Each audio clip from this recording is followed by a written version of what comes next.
So today I want to talk about what are the things that make something good. Like we've all experienced like that movie or that game or that book or that drum fill it was just. So today I want to talk about a few points. I got around 5 points on what other things that make something good, a creation good, and some of the reasons that a creation turns out bad. The first point I want to talk about in what makes something good is the point of self-critiquing. You might think that like a film critic is some high-end snob who's paid huge amounts of money just to tear into films and books and things. But actually, everyone is a critic. Whenever you see something that you dislike or like a film, book, game, you are using the same basis of a professional critic to have those feelings. It's the same base. It's the same basis. The only difference between you and a professional critic is that you use a gut feel, whereas a professional critic can put those feelings into words and has the head knowledge to navigate around why something is good or bad. Self-critiquing is probably one of the most powerful tools that a creator can use to direct their creation. Even if you don't have the head knowledge as to why something's good or bad, you can still use that base element, that gut feel, to keep working on something until you're happy with it and it sits right. People take risks because of self-critiquing. Have you ever wondered why a massively funded AAA or quadruple A game was a flop, but the poor man's one-man band, people keep playing it for decades? Because self-critiquing makes people take big risks, even if they don't have the budget, but they know that they're on a good idea. There's something inside them that's telling them this is really good, and that's why they take the risk. And if they complete it, if they manage to complete it, it turns out to be an epic. But on the other hand, the big budget can lend itself to creating a flop due to like lack of passion. Creators just coming in doing their 9 to 5. Critiquing is what makes designer brands. People don't buy top brands, like expensive brands, because they're high quality. Gucci, Dolce & Gabbana, things like that. People don't buy them because of the quality. They buy them because of the designer critique, the eye of the designer, who thinks that this looks nice, and that's why people pay 10 times more than a pair of shoes or a bag, because of that self-critiquing of that designer. That designer has the eye to say, hey, this looks good. And when they're right, a lot of people pay a lot of money because they like what they see. A second point, quick point, that makes something in particular bad is when people go too far in the wrong direction. I experienced this lately when I downloaded the new Skull and Bones game.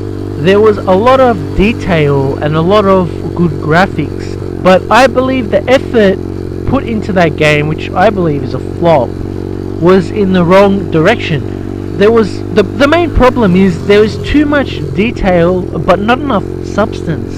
There's a lot of irrelevant detail, which even is a distraction, like the graphics and the characters, the non-playing characters, even in the gameplay. Like, there's a lot of things you can do, but it doesn't really have any meaning or follow any plot.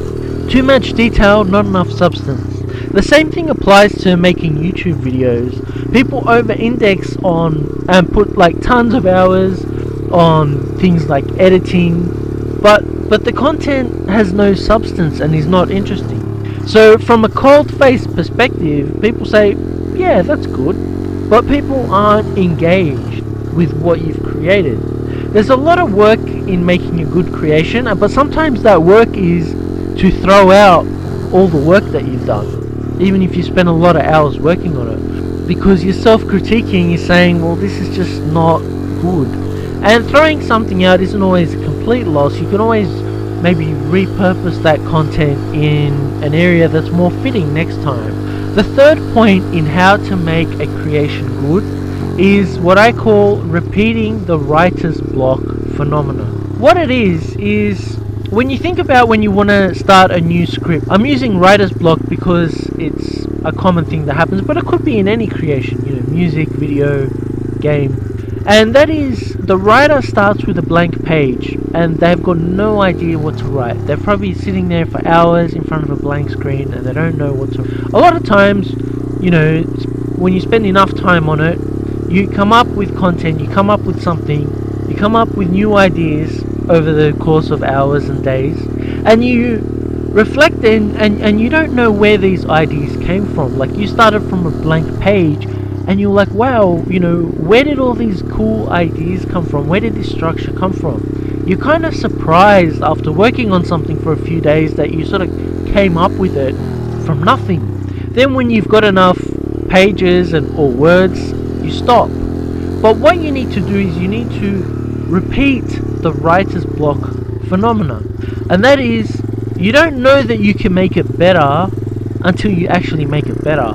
So when your page was blank, you worked at it and you came up with really cool ideas after a few days, and you don't really know where these ideas came from. They just sort of appeared out of nowhere. The problem is, after people have got enough words or pages down, they stop. They can't see how they can make it better, just like how they couldn't see how they could make their blank page better.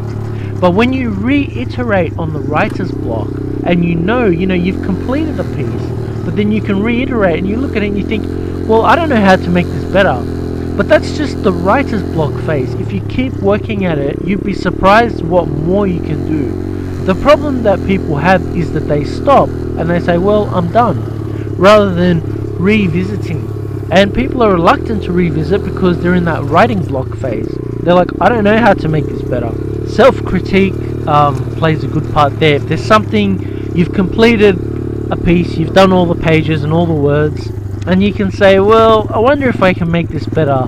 The third point in making something good is professionalism. And I think a lot of people don't actually know what that means. It causes people to get the wrong idea of professionalism, causes people to get sidetracked and overspend time in areas that have little gains. They miss the essence of the word, which is profession. Something that's your profession is like something that you do 5 days a week. It's your 9 to 5. You're generating income because of your profession. It's your main income. So you're good at what you do and people pay you for what you do. It also means that if you don't do good, you don't have an income to survive. That's why things look and feel professional. But I want to talk about a few traits that professionals have. One example is when someone's becoming better at making a YouTube channel, they spend time or they pick up things outside of their creating a video time. They could be walking down the street, or they could be just browsing on the internet, not making a video, and pick up interesting things that will help them for a potential idea down the track. Like, an amateur makes his video and then he makes his thumbnail at the same time. And it doesn't matter if you make the thumbnail first and you listen to other YouTubers, it's still an amateur process. You're doing it at the time of making the video. But what a professional starts to do is maybe have a session when they're not creating a video, and they just look for maybe thumbnails, maybe nice images and thumbnails, and they build up a collection. They don't necessarily have a video or an idea for it, but it's maybe something interesting. Maybe it's exploring in tools. Maybe it's, outside, doing something outside of creating, and they pick up things that will be useful for when they do create. That is one trait of being a professional. The reason for that is, as a professional, you're always thinking about it. Even though you're not creating something, but you're always thinking about creating something. Secondly, is they've got an idea of what they're going to create, even though they don't necessarily have the creation in mind. They've been doing it long enough to know that when they pick something up, that it's probably going to be used, even though they don't have an idea for it right now. And this professional traits applies in all professions, not just making it in music, in videos, in books, in everything, even in a trade. People come across tools and things. The next point that makes something either good or bad is the person themselves, and whether that person has character. When I was a kid, when I was young, I used to think it was weird that books, like, when I'm walking in a library and I see novels, I thought it was weird that the author's name was the main feature of the cover of the book. I thought that was just weird. I thought, shouldn't the title of the book be the main feature? But now that I'm older, I realize that it's because the character of the person is one of the most important traits of the production. Whether it's because the person's really good at what they do, from their head knowledge, maybe the inspiration that comes from someone's heart, maybe it's because a creator resonates about a certain idea and they feel really strongly about it. And these feelings also come from experiences, upbringings, worldviews, because experiences sometimes trigger strong emotional responses. Maybe it's because something they went through, like some fearful experience or some exciting experience, and then so when they see something else, when they want to create something, they can resonate, they can have strong emotions because they've been through things, and they can resonate that and produce something that expresses that. So what I'm trying to say is that lack of creativity might come from a lack of experience in life, like a boring life. Lack of hardships that builds character.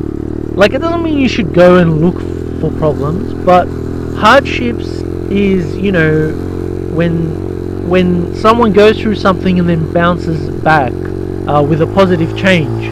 Not necessarily something that's such a hardship that they're being overwhelmed and they lead your life to go into a downward spiral.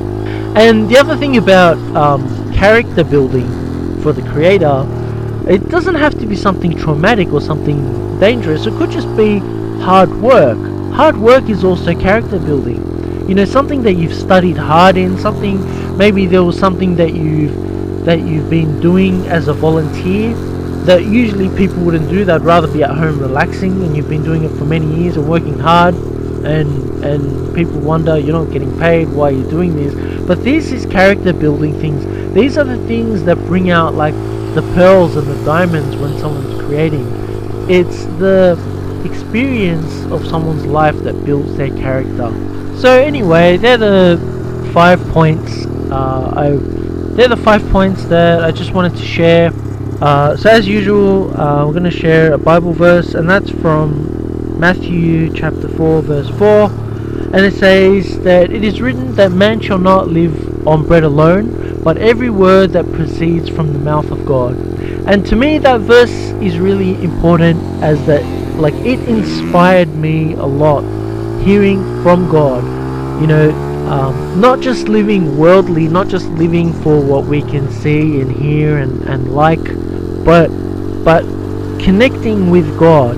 And a lot of my ideas and a lot of my creations that were inspired from God's direction and just God's presence, and in being in obedience to God, not just doing what my flesh wants, but going through, I guess, the restraint of being obedient to God.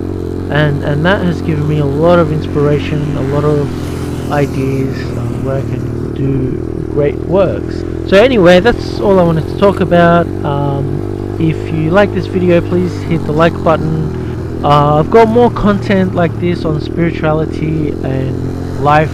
I've got a whole playlist on it. You can subscribe to that playlist. If you like my content in general, please subscribe. And if you are riding a motorcycle, take it easy and ride safe.